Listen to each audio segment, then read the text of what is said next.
Okay, I'm out here in the yard, in the garden, and you can see this dude here.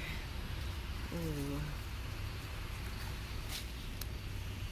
I got a little bit of soapy water there. I'm gonna pick them off. They're back. It rained a bunch, and I had put BT on them. Anyway, I feel like they're kind of serving as a, oh, excuse me, I got my finger on top of that. I'm using a new phone.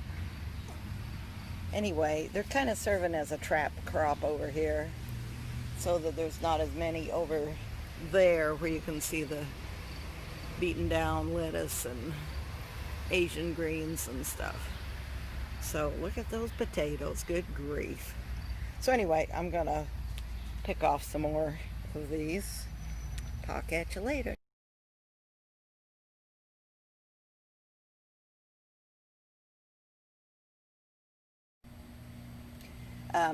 I'll just show these to you. Hey, I'm down in there too. You can see the slugs that I pulled off of there. That one's pretty good sized. So anyway, I think there's several reasons the slugs are so bad out here. Number one, that's mostly compost they're planted in. Number two, I have these landscaping timbers. See, I'm not handling this very good, but and so they can probably get up in between those to hide during the day. And I have these buckets over here on the side that are kind of forming the end of the bed, and they can get down underneath there to hide out. So it's almost a perfect environment for them. So that probably is why it's like that, why there's such a problem. I haven't seen as many down there on the lettuce and stuff, but let's take a look. Got some kind of bad storms last night, and we'll take a look at how everything fared and how everything's doing while I'm out here. So first of all, I guess I'll show you over here. I had a few okra right in there, and I moved them because we're going to set up a pen for chickens. And anyway, over there by that post, that white post there, is the elderberry plant that I moved. It was farther back over here, but that's over back there is where the chicken pen is going to go, so I needed to move it. It looks like it survived, and in fact it probably enjoyed that rain. I don't know if you can see. I don't really want to walk through the wet grass over there. Maybe I can. But that's got a few nice little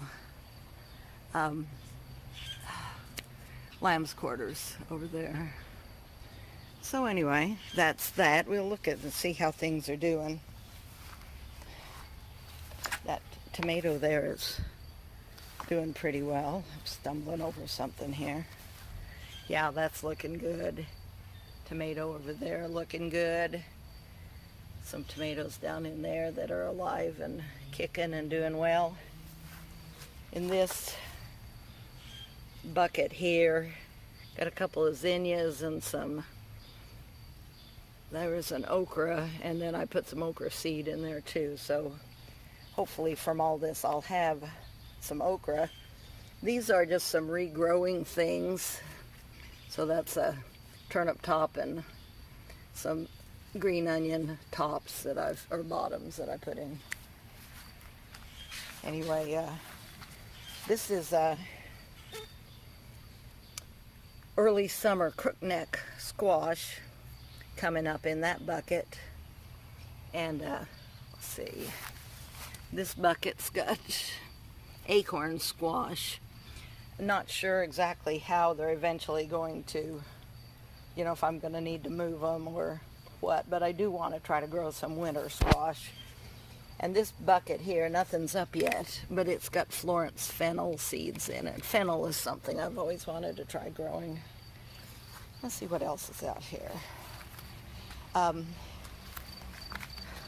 really pleased with this. Look at this huge leaf.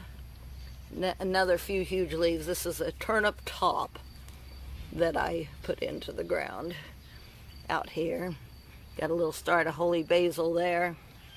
These were those lettuces that I started as microgreens that weren't doing any good, and so I brought them out here. Got a pepper over here. Some more just little things that need to get transplanted in. That's some kale back there. Cucumber here. I know it's all too close together. This is zinnias along here. That's bell peppers.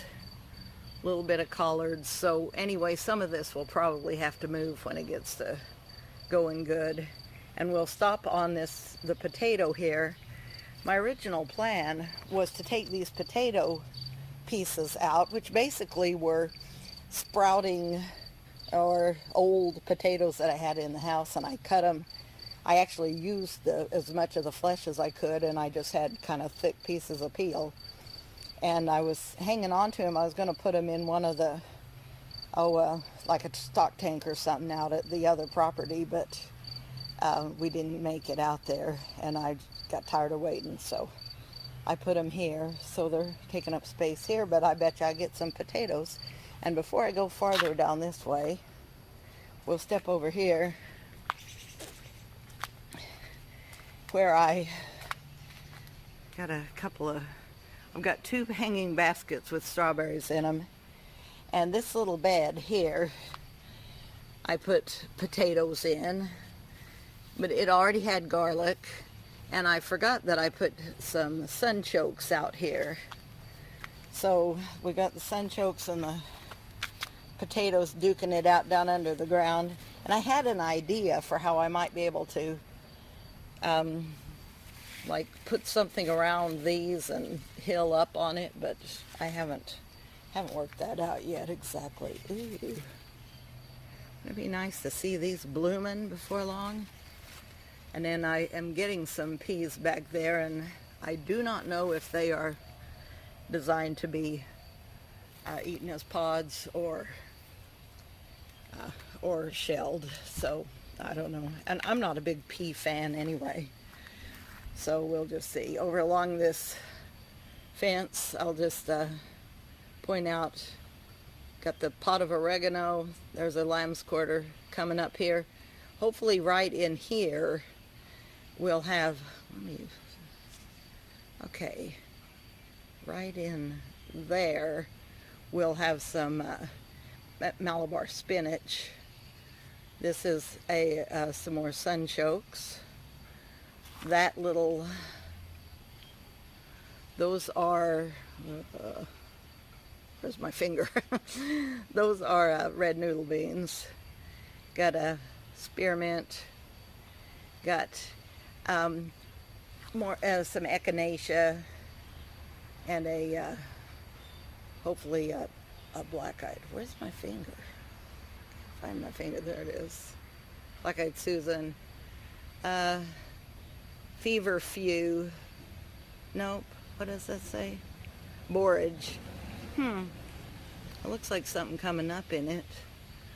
And then I think there's some pole beans over there, and the comfrey, and then feverfew's in that tub. And that last thing is the poor little trying to start lavender, but it just has had all kinds of problems. Got knocked over by the dog 3 or 4 times, and I think it's about time to give up on it. But we have a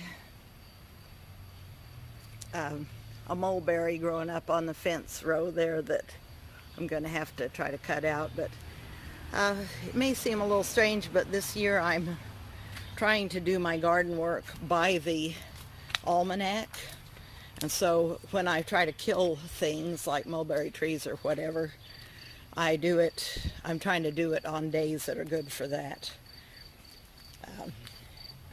And so that won't be today, but okay, so that little, let me close this back up, it's easier to, that little brassica row, you might see some little I probably can't, some little lacy things, but anyway, that's the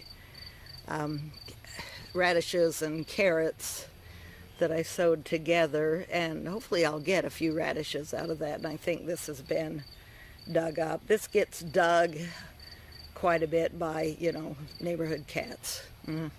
Whatever, I just try not to think about it. I don't think it's gonna hurt me, I think cats poop in gardens all the time, and it's a nasturtium there. Got these beans, they're just some kind of bush bean. Over here, tried to plant some lettuce that didn't germinate at all, so anyway, there's a little thing of Swiss chard there. These are the Asian greens. Those are really nice, they've been good. We got a little bit of lettuce back there. I think it's actually a whole row. And there's some Swiss chard down underneath there, but these